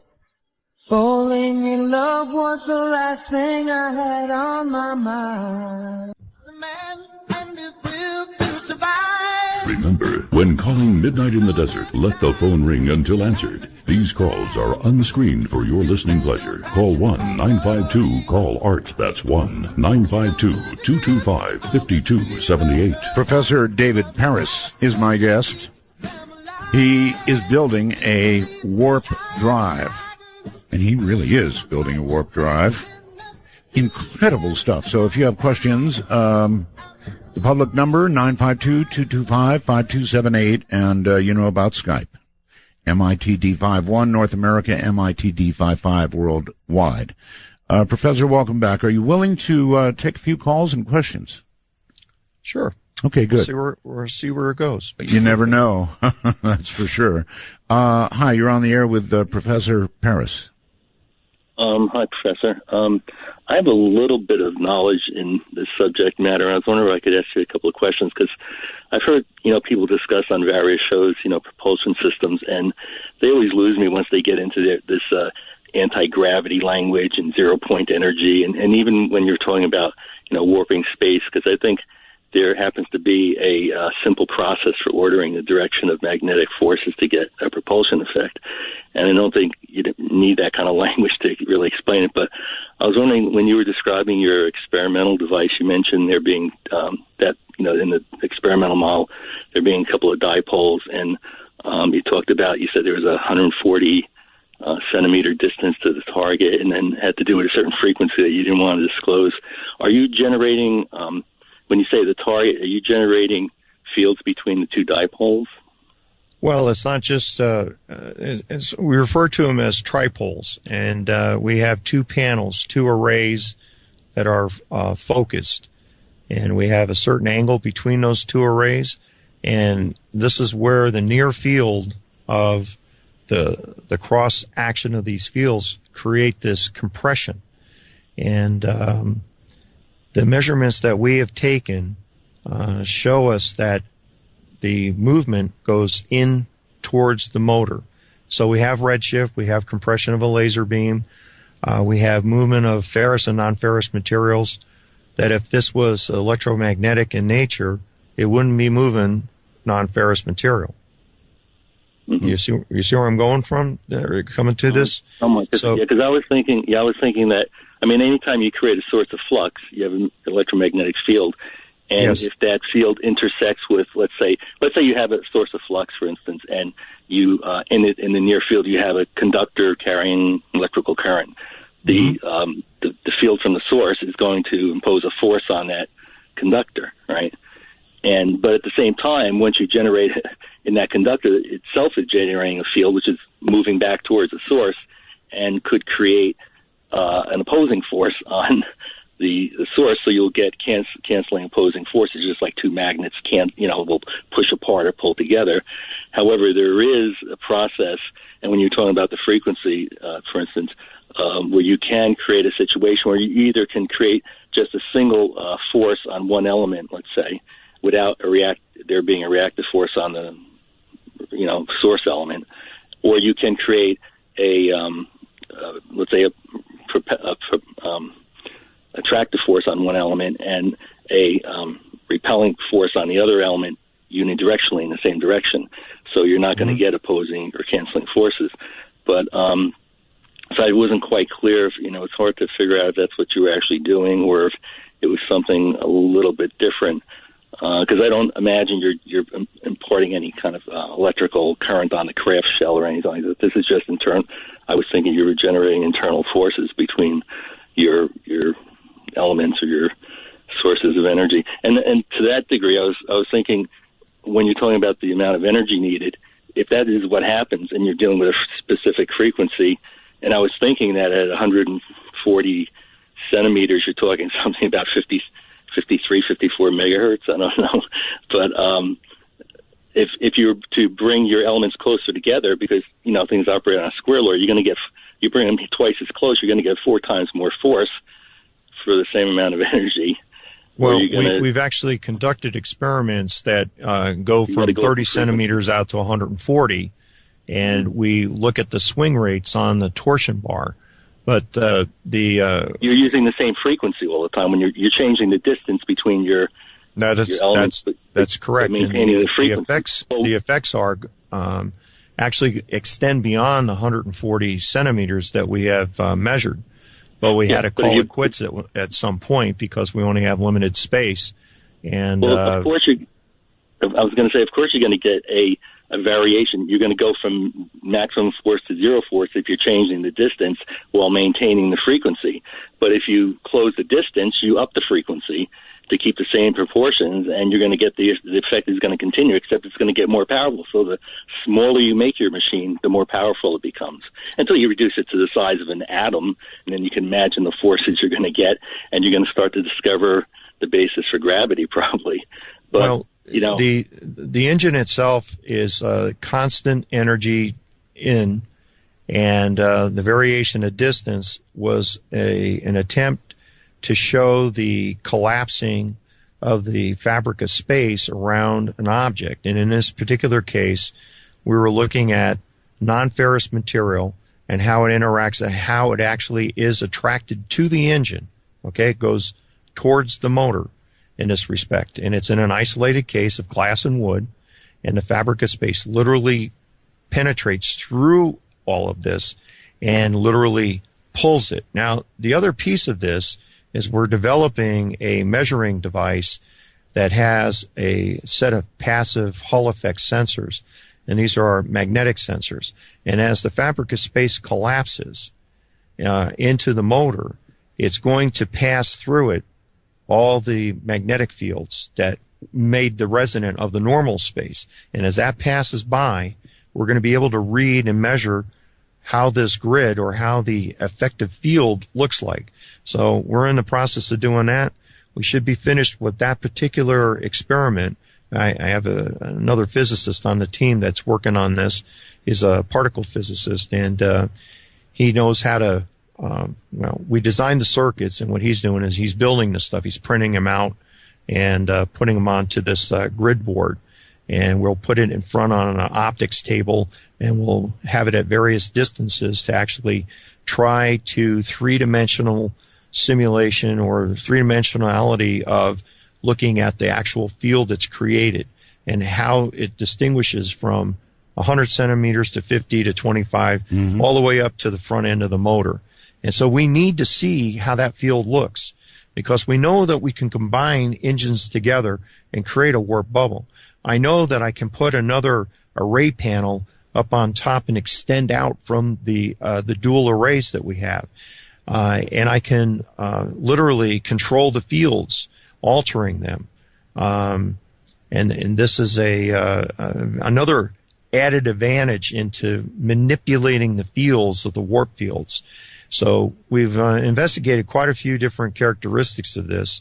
And right now, we're at that point where we need to put it all together and lift this craft off the ground and eliminate people's rolling their eyes and Professor, I'm curious, if you were to, obviously you're not actually speeding through the atmosphere because you're warping space. You're getting from point A to point B in a very different way.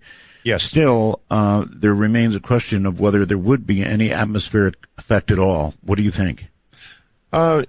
Based on the testimonies of these pilots that I interviewed and had reviewed documents about, there was no noticeable tidal effects. Now, Alcubierre had talked about if you do have a warp bubble that there would be intense tidal actions on the outside of the warp bubble. Right.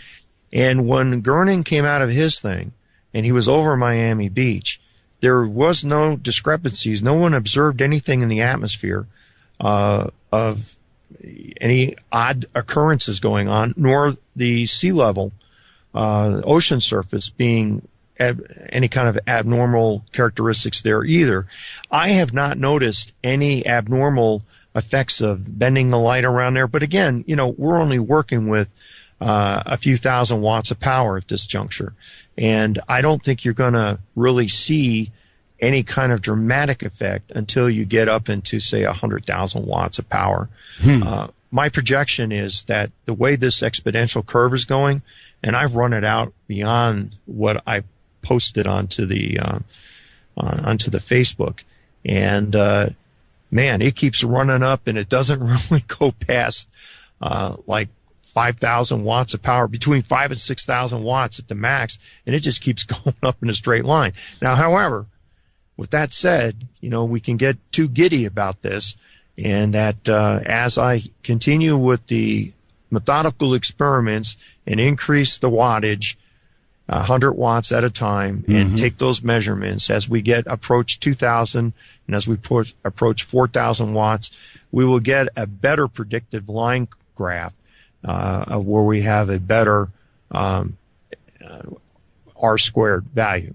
I think a lot of people listening are getting lost in some of the technical details, don't understand how this would change, and don't, oh no, it's all right. I don't mind at all.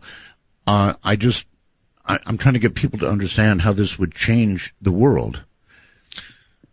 Well, have you thought about that? Yes, and a lot of it, it carries a heavy weight on my shoulder because of what could happen with this particular system. In other words, being, for peaceful uses, this thing could revolutionize the way we do business. In other words, transport stuff, go to space, exploration, create an unlimited amount of jobs,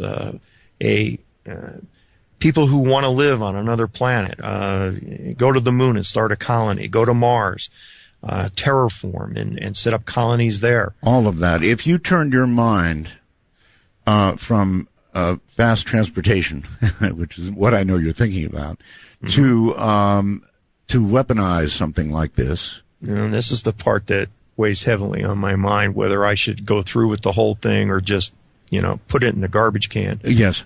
I don't know if we're as population, and it's not just the United States, I'm talking the world, that we're mature enough to know how to use a technology like this. And because if it was weaponized, I think it would make a paranoia around the world that would be unfathomable. With nuclear weapons being a threat right now and rogue nations getting nuclear weapons, if you could deliver something in like seconds, there's no way you can detect this thing. That's the problem. Nor even have a slight clue that it's on the way. It would just be there. And there's no way to push a button to repel it. You know what I mean?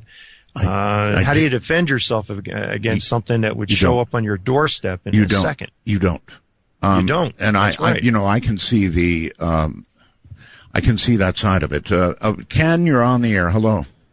Hey, Art, great show. And Dr. Parrish, I'd also like to comment on some of those the last caller's effects. Yeah, go ahead.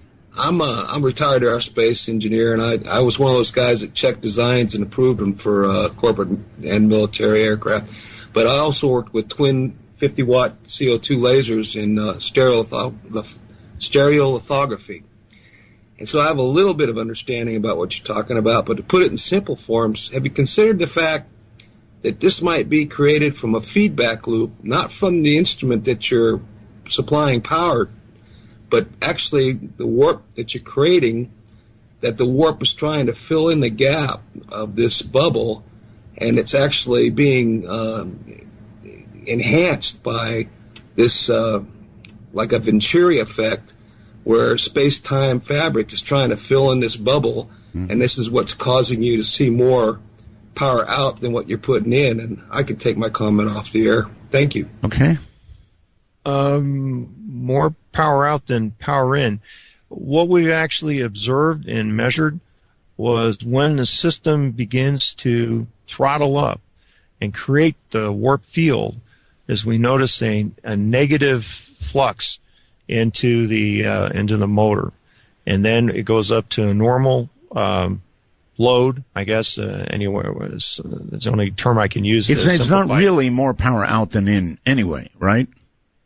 Well, this is what I'm getting at, is when you turn the thing off, there's about a second and a half where this thing puts out more power.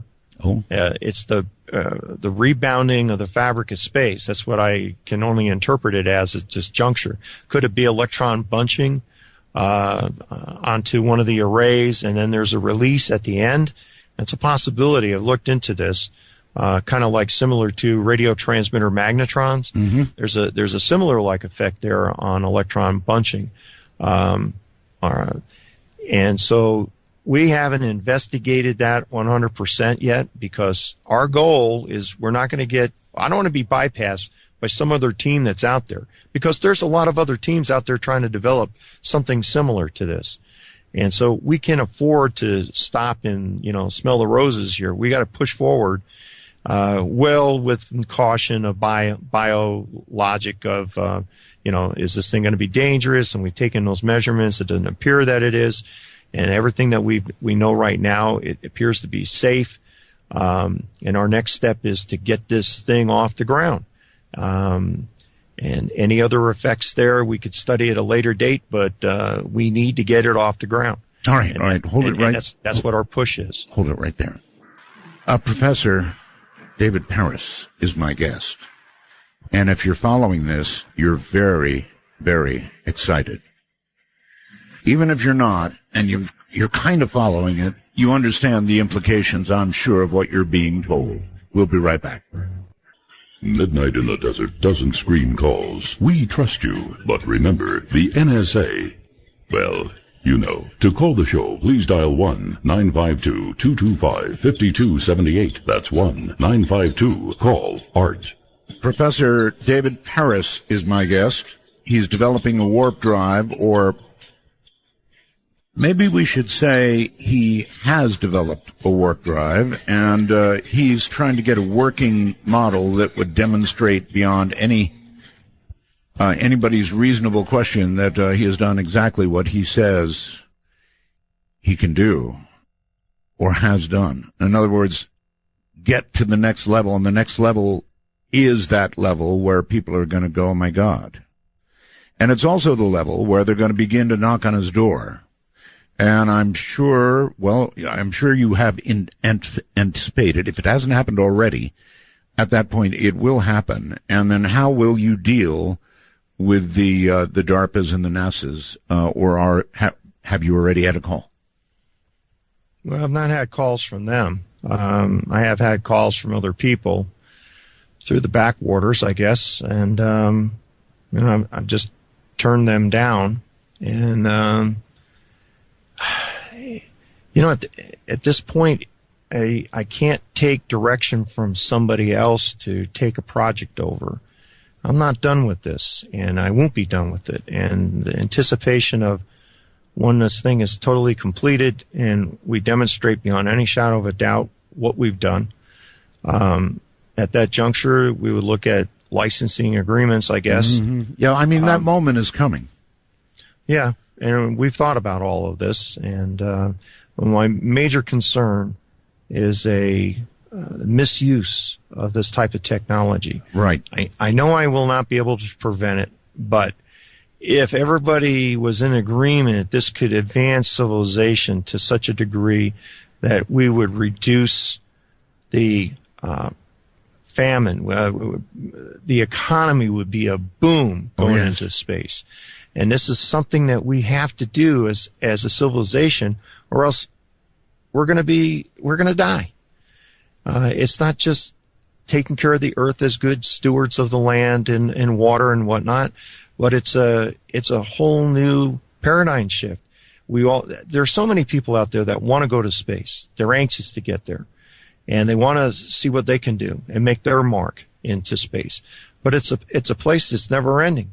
And once you leave the solar system, maybe it's Alpha Centauri, Proxima Centauri, maybe it's Gamma Epsilon, maybe the new one that is 1,400 light years away.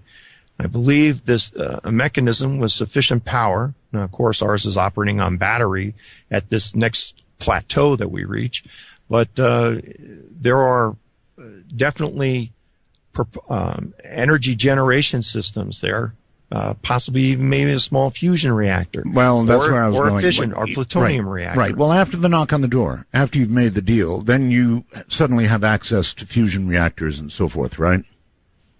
Well, there's a prototype in the garage, but oh, really? Okay. I mean, it's again, I'm not going to accept current understanding of how things work. I mean, I think outside the box. That's just how I am. Clearly. And I will stand up and be counted. And it makes no difference. Failure, success, whatever, you'll learn something from all of it. And it's just this, everything I've done in my entire life seems to wrap up into this project. From early days of radio, electronics, flight, and everything else that I've ever dabbled in, got into. By the way, I understand you're a ham operator. Is that right? Yes, that's absolutely true. I'm W60BB. KC0IZT. All right, buddy. All right, William, you're 20 meters here. I mean, you're on 20? I am so involved in this stuff that I'm in my office right now. I have a whole rack of ham equipment here. I've seen your office on a picture. You have the same thing. You know what I've got then. We have a lot in common here. So do you hang out on 20? Uh-huh. Yep. Give me your call again, please. KC0IZT. India Zulu Tango. Right. Anywhere special you hang on 20? I usually kind of listen to the maritime band. Now, I check in every now and then. I build my own antennas and everything, and so I occasionally get on there. But this work has been so intense that I barely turn this thing on anymore. Right, I understand. As a physicist, I would love to ask you about my antenna system. There are few things you might find interesting about it. For the low bands, I built 5 acres of antenna. It's a gigantic double loop that circles 5 acres or surrounds 5 acres. Right. Wow. And there is a voltage on it that is inexplicable. That voltage is not coupling from any power lines or is not storm related. It's there during clear air. I've got 13 towers up, actually. About 75 feet on average, with the center feed at 100 feet. And it's truly all double number 10 wires going around. And it collects a tremendous amount of energy. I actually killed a few transceivers before I figured out what was going on. I now shun it to ground. But I have watched this 13-tower array goes around both properties I have, and during thunderstorms, it is most particularly interesting. I have never been hit by lightning. In 20 years, I've not been hit by lightning. Knock on wood, if I could find, yeah, here's some. Every time I say that, I have to knock on wood. But what I do see is very interesting. During a lightning storm, I will see a kind of a purplish plasma form at the top of the towers. They're all grounded. And then I'll see the lightning strike, sometimes inside the loop. Yes. Never hitting the towers, and then that plasma immediately dissipates, just like that. Now let me guess. Your soil's out there, very sandy, right? Extremely, yes. Yes. You don't have any ground. How far do you have your ground rod in? 6, 7 feet. You don't have a ground. Right, essentially not a ground. That's right. Well, you literally have to go. I run into this problem. Omaha has a 40 ohm resistance at the surface. You go down 8 feet, it's 34 ohms. It doesn't really change a whole lot. Right. So essentially, everybody who has a ground all throughout Omaha and the surrounding metropolitan area, they don't have grounds. Right. And the air base has suffered from this thing with water tables dropping and stuff. You have to put a 100-foot ground rod, a 5/8 inch stainless steel compression coupling device. You got to pound it into the ground, literally with a hammer. Well, let me add then. Yeah. Let me add that I have wire mesh. It cost me a fortune. I have wire mesh about 2 inches under the ground, all the way around, directly under the antenna. That wire mesh is attached to 2 water wells that go down in excess of 150 feet, right into the water. Okay. So, how far are the water wells apart from each other? 300 feet apart? About a little more than that, I would say. Okay. But close. Well, the purple plasma that you're seeing up there, you got solar winds coming. That's the flux transfer coming into the atmosphere. Uh-huh. And on certain occasions, when you get an overage of over 300 kilometers per second, you're going to see this stuff penetrate through the magnetosphere of the Earth. About every 8 minutes, this thing opens up and allows all this extra plasma to come in. All right. And Doctor, hold on. Yeah. Stand by. We're at a break point. There's never going to be enough time in this show. I'm Art Bell, and this is amazing stuff. Just trying to decide. Or stay by.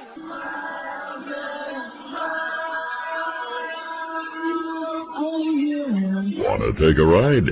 Your conductor, Art Bell, will punch your ticket when you call 1-952-CALL-ART. That's 1-952-225-5278. You're definitely on a ride. Professor David Paris is my guest, and we've definitely been rocking it tonight. No question about it. Professor, welcome back. Actually, Thank you. How long have you been working on this aspect of this project? 3.5 years. 3.5 years. So Yeah. a lot of thinking before it, right? No, yeah, about 9 years before that as well. You know, I mean, it's been ever ongoing since 16 years old. Picked it up, let it down. At that time I didn't have enough knowledge to. I comprehended what I saw, but I didn't have enough technical knowledge on how do I turn that into something. So it was really these aircraft anomalies that gave you the push. Yeah, that was the impetus behind everything, of the detective story of Sure. correlating meteorological effects, space effects, electrical energy transferring back and forth, Right, bidirectional flow of energy from ground to space, space to ground. right. All of this was involved in that. And then the subsequent discovery of reading some other papers of the tripole field structure within the clouds and antimatter gave all the various pieces of the puzzle to put together, at least from my perspective, that paralleled Alcubierre's theoretical projections of what space warp would be, what it would look like, and the manifestation of how it would occur. And that's been the whole big bugaboo about all of this, is all these other teams trying to figure out how do you artificially engage in warp space. Right. It was non-sustainable from a thunderstorm, but given that concept of the internal structures, that's where it led me to develop these fractal arrays, or initially these antennas that simulated what happened inside the thunderstorms. Mm-hmm. And I would also add that a banner day of when we had our first success of actually sensing the warping of space, October 15th at 6:15 p.m. I remember that date specifically because that was the date my brother called me. And we had a long conversation. He goes, "You did what?" And he's 4 years older than me, and he was always the guy punching me in the arm. You know what I mean? Yeah, sure. It was always the little, the little kid, and tagging along. Get away, Anyway, but that was a banner day of October 15th at 6:15 p.m., and that's when we had our first positive results. So, well, let that be in the history books. William, you're on the air with Professor Paris. Hi. Yes. Hey, Art. Hey, Professor. How you doing? good. I was wondering, I have a question, too, if I may, about commercial applications. Yes. What if you develop this for airlines and you start having many planes or vehicles flying with it? How would this redefine the role of the air traffic controller? How would they track it? And is there a chance of a collision with that? Well, personally, I would envision, at least in the beginning, before more sophisticated systems evolved, I'm not talking about the warp drive, but I'm talking about how to handle this thing, is that we would have air navigation lanes like we used to before going from point A to B, airport to airport. So we'd have specific air corridors where you would go one direction. I mean, it would be as simple as that, I believe, to go from East Coast to Europe. And then a return corridor that's totally separate, and nothing else would be allowed to fly in those corridors. Okay, my last question, sir, would be, what if you had a technical malfunction inside the bubble? Would you just simply wink out of existence or crash out of the bubble? What do you think might happen? This is why, if you have looked on our website and to the Facebook, the Bluebird is actually a high bypass lifting body, and this craft, if that something catastrophic like that occurred, power failure, whatever, this thing would still glide. You could still fly it. And if you wanted to put all auxiliary engines, that's why, see, we're a proponent for adapting to repurpose craft. So you wouldn't have to destroy a 777 and redo it all. You put these pods on here, and then you would then configure the warp field, but you would still be able to then disengage at altitude the warp and then land conventionally at an airport, and you would save probably up to 600,000 pounds worth of fuel, and only have to utilize maybe 350 gallons of fuel to take off and land. Oh, thank you. Excellent show, Art. Thank you. Right, thank you, and take care. Let's go here. I don't know, to the phone. Hi, you're on the air. Hi, Art. Thank you for taking my call, and a quick shout out to my friends who are listening. I wanted to thank the professor for his courage in the face of adversity, and hopefully in the future it's going to serve as inspiration, and I just have two brief questions. Sure. Thank you. First, would you be able to discuss any similarities to EagleWorks' research into the M drive or possible funding from them, or your reactions to their results? And second, just to satisfy my own curiosity, because it's rare that I can speak to someone of your stature, do you have any thoughts on the theory that the universe could be a simulation? Thank you very much, Art. And thank you to the professor. Right. Well, let's start with the simulation. I can only report that it feels like reality to me. So I think that kind of takes care of that one. I see it as what it is, as mass moving around, and we keep learning more and more as the days go on. That would be really scary to think that this is all like the Matrix or something, right? And the other question, let's see, and that was in context to. He's gone. Sorry about that. Let me just think here for just a second here. What he was. In relationship to EagleWorks and what they're doing out there.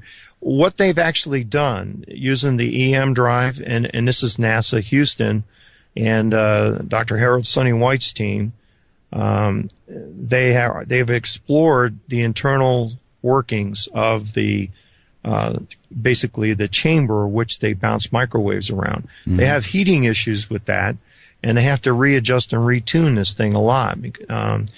Now, what they discovered with the warp bubble, and they also ran this in a vacuum. So it runs in a vacuum, runs in space, it runs in the atmosphere. It's very low level as far as the amount of newtons that it produces, but I guess that could be boosted up with increased energy. But the bottom line is what they have inadvertently done is kind of vetted our conclusions over here, is that they detected the warp bubble inside.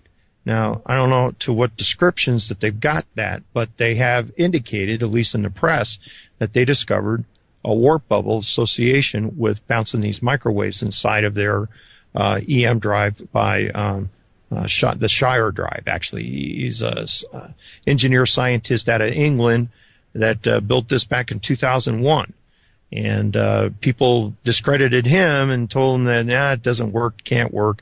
And now NASA's proved that it does work. And so now they're interested in the thing. They built one themselves. So that relationship of these other teams are out there, They're all going for the golden ring to pull it. And, we can't look behind. We got to keep moving forward. And because we have limited funding, it's whatever I can earn, and put into this project. And we stretch every dollar. Well, it sounds like that gold ring is about to get yanked. I really hope that we are the ones, the first team that comes in and can produce this satisfying vision of the craft lifting off the ground. Of course. I can't afford to build the Starship Enterprise. Now, other people have rendered it in picture form of the new Starship Enterprise or USS Enterprise. I can't afford to do those kind of things. I have to put my stuff into the hardware and into the software development and that. So, we're always going at 1,000 miles per hour in a sense of trying to accomplish this thing, get this thing to fruition. Because we know that if we sit to the sideline for any given amount of time, we're going to get overtaken by somebody. What is your goal, Professor, by going public, by being on shows like this? Well, there's been a lot of discussion of how do you hide things right in public view. Well, yeah. I mean, the bottom line here is I don't have a lot. Somebody comes and they take this away. There are going to be a lot of people that know that this project was here. And I am not going to be shut down in that sense. I'm not going to be closed down because I'm just going to stand up and say how it is. I thought that might be your answer. All right. Hello there. You're on the air. Hey, Art. How you doing, Professor? This is Torch. How you been? Did you get my email today? I got a few questions. I don't know who are you talking to. Torch. Bertie. No. I say you an email, but anyway, if you have a question, go ahead. Yeah, basically what you're building is a plasma drive, right? And I was just curious what you're building the Bluebird 2 out of. Well, he spent the whole show explaining that as much as he could. Yeah, well, I guess he's using composites then, right? Or carbon fiber? It's not a plasma drive. Okay, Right. that's the EM drive guys over there in Eagle Works in Houston. Ours is what we can determine at this point with all the results that we have that it is a warp drive. It alters the fabric of space. Now, as far as the materials that the Bluebird is made out of, it's 063 materials, aluminum, T6 that we use for the bulkheads, and we skin it with the 023 aluminum T6. It's weldable, but we don't weld it, we rivet everything.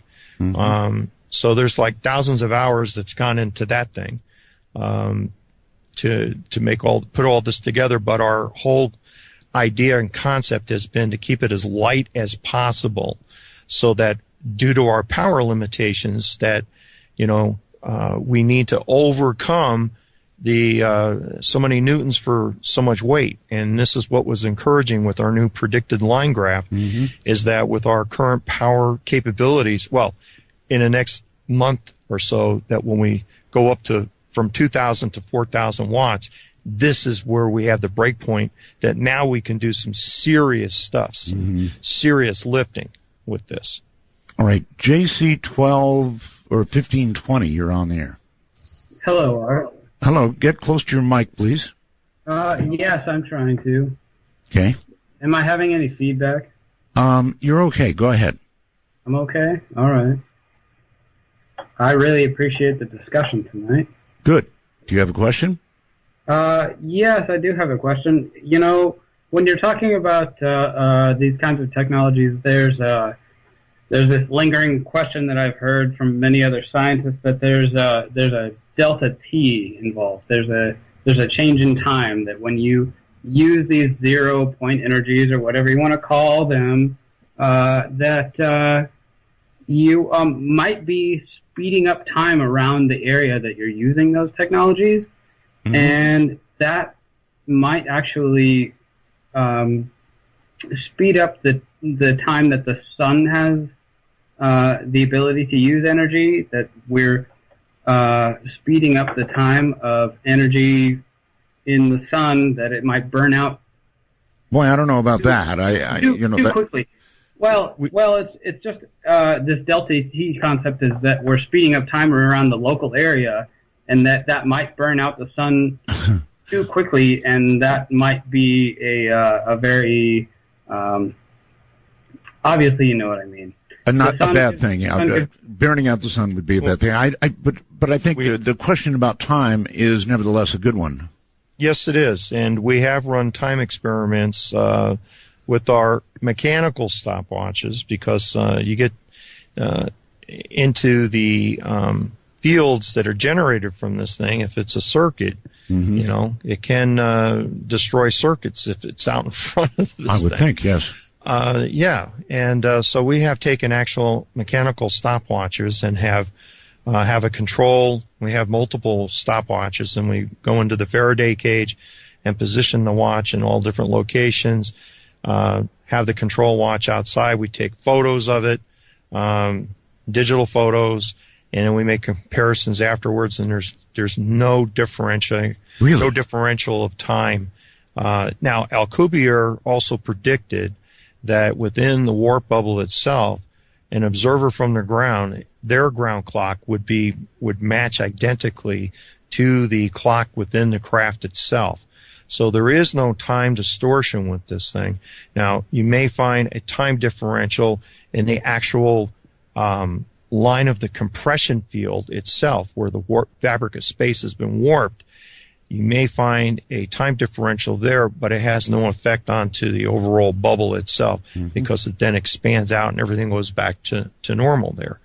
All right. We have analyzed that, and we don't see any of the discrepancies. And also, Gurnon's flight, there wasn't any time discrepancy between the clock towers and his aircraft clock. Gotcha. All right. So if they're small or not able to measure it at this point, you're on the air. Hello? Hello? Hello? I've got a question for David. Yes. The fact is, the time might be a differential along the line of compression, and possibly you could get a gain in by altering the speed of light. Have you thought about putting this thing near a Wilson cloud chamber and see what effect it has on the particles that are displayed in there? It's a good idea. I got a Wilson cloud chamber in the lab. We just haven't had that kind of luxury of time to play around with that kind of stuff.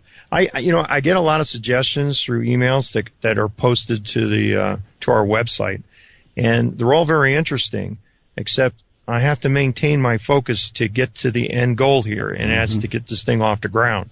And I would be more than happy, is when I have adequate funding from selling this device, is to hire a whole team of engineers and scientists to analyze all the backfill, in other words, of all the other potentials of what happens, and really narrow this thing down and be extremely specific. Now, I don't want to give the impression that we're moving ahead so quickly that we're not considering biologic factors here. We have, and we do, and that's why we have a level of safety in our lab to protect ourselves from anything that goes on within the chamber itself. All right, Professor, I've got to stop you there because the show is ending. I mean, I don't know where it went. It's ending. So, two things. One, incredible what you've said tonight. Two, I need to have you back. We could do shows on this and any number of other subjects. So will you come back again, please? Oh, absolutely. I thoroughly enjoy talking with you and to the audience as well. It's for me, this is kind of like a little vacation. It's relaxing. Well, as you can see, they're a pretty bright bunch. They really are. Yes. All right, Professor, thank you. We'll be talking to you actually very soon. Thank you. Okay. Good night, my friend, and good luck. All right, tomorrow night, some form of open lines. I'm thinking about it. I'm mulling it over. But it'll be open lines. Tomorrow's Friday, and I just have fun on Fridays. But this This was a blast. Good night.